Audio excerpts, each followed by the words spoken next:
Assalamualaikum warahmatullahi wabarakatuh. Perkenalkan, nama saya Yuda Saputra dengan NIM 40122. Kali ini saya akan menjelaskan tentang dikenalnya penelitian kualitatif dan penelitian kuantitatif, dan bisakah pada penelitian hukum dilakukan penelitian kuantitatif. Baik, yang pertama itu, dalam dunia penelitian terdapat dua pendekatan utama yang sering digunakan, yaitu penelitian kuantitatif dan penelitian kuantitatif. Kedua pendekatan ini memiliki karakteristik yang berbeda dalam hal metode, tujuan, serta cara pengelolaan analisis data. Yang pertama, penelitian kualitatif. Penelitian kualitatif adalah pendekatan penelitian yang bertujuan untuk memahami suatu fenomena secara mendalam melalui data yang bersifat deskriptif dan eksploratif. Penelitian ini menekankan pada makna, pengalaman subjektif, serta dinamika sosial budaya yang terjadi di dalam suatu konteks tertentu. Karakteristik penelitian kualitatif yang pertama, berorientasi pada pemahaman mendalam, yang dimana penelitian ini tidak sekedar mengumpulkan data, tetapi berusaha untuk memahami makna di balik data tersebut. Misalnya, dalam penelitian kualitatif, seorang peneliti bisa meneliti bagaimana hakim membuat keputusan dalam sebuah kasus tertentu dan melakukan analisis terhadap putusan pengadilan. Yang kedua, ada data-data yang bersifat deskriptif. Data-data yang bersifat deskriptif berisi narasi, kata-kata, atau dokumen, bukan angka ataupun statistik. Data bisa diperoleh dari wawancara, observasi, serta studi dokumen hukum seperti undang-undang, doktrin, dan putusan pengadilan.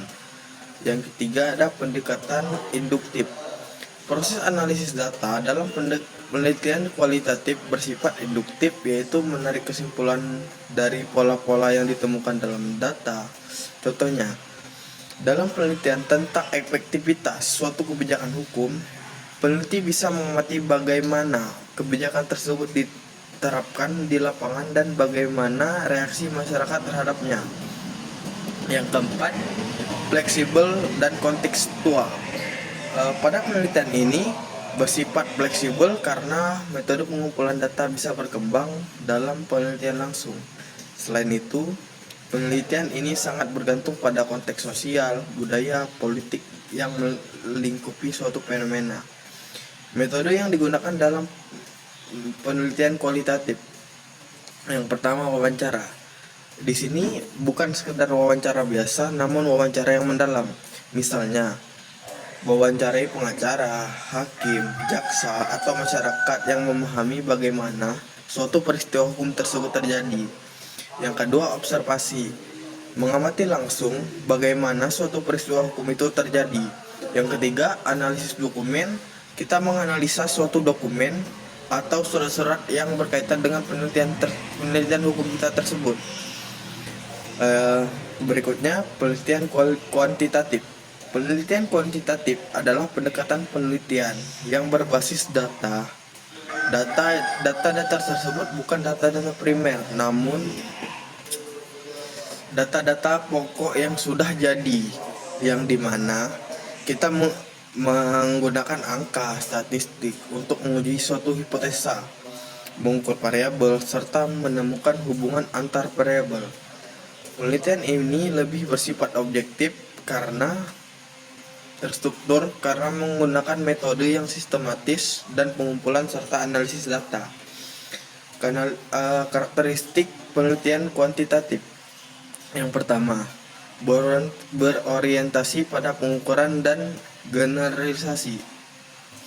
Tujuan utama penelitian kuantitatif adalah mengukur fenomena secara sistematik dan mencari pola atau hubungan yang dapat digeneralisasi ke populasi yang lebih luas.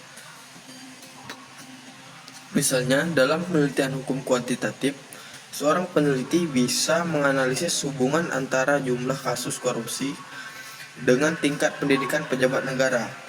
Kemudian data tersebut berbentuk angka dan statistik.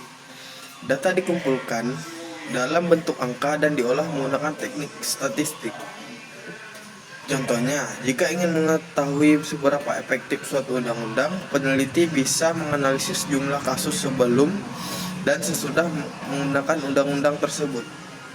Yang ketiga, pendekatan deduktif.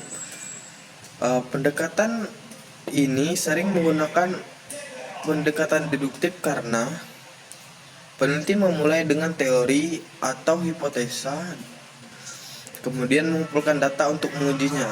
Contohnya, hipotesa bahwa semakin tinggi tingkat penegakan hukum, namun semakin rendah tingkat kejahatan, yang dimana bisa diuji dengan data statistik tentang kejahatan dan tindakan penegakan hukum. Penelitian ini juga menggunakan metode yang terstruktur dan replikasi mudah. Metode penelitian kuantitatif lebih terstruktur sehingga lebih mudah direplikasi oleh peneliti. Misalnya, survei tentang kesadaran hukum masyarakat bisa dilakukan kembali di tempat yang berbeda dengan metode yang sama.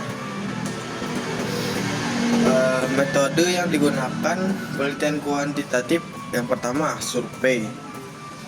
Di sini peneliti bisa melakukan survei pada Google Form dan melakukan analisis data di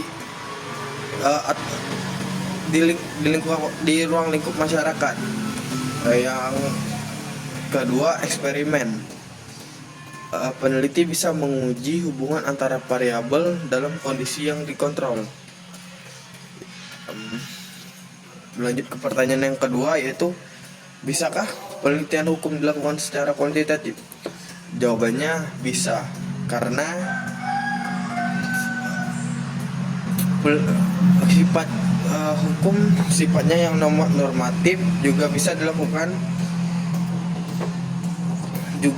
dilakukan penelitian kualitatif yang bersifat normatif. Penelitian hukum juga bisa dilakukan secara kuantitatif karena terutama dalam penelitian hukum empiris. Pendekatan kuantitatif dalam penelitian hukum. Yang pertama, analisis statistik terhadap putusan pengadilan. Yang kedua, survei tentang kesadaran dan kebutuhan hukum. Yang ketiga, hubungan antar faktor sosial dengan penegakan hukum. Yang keempat, big data dalam penelitian hukum. Seiring dengan berkembangnya teknologi, peneliti bisa menggunakan big data analisis atau menganalisis ribuan dokumen hukum sekaligus. Contoh, menggunakan algoritma untuk menganalisis tren peraturan hukum dalam 50 tahun terakhir dan dampaknya terhadap praktik hukum saat ini.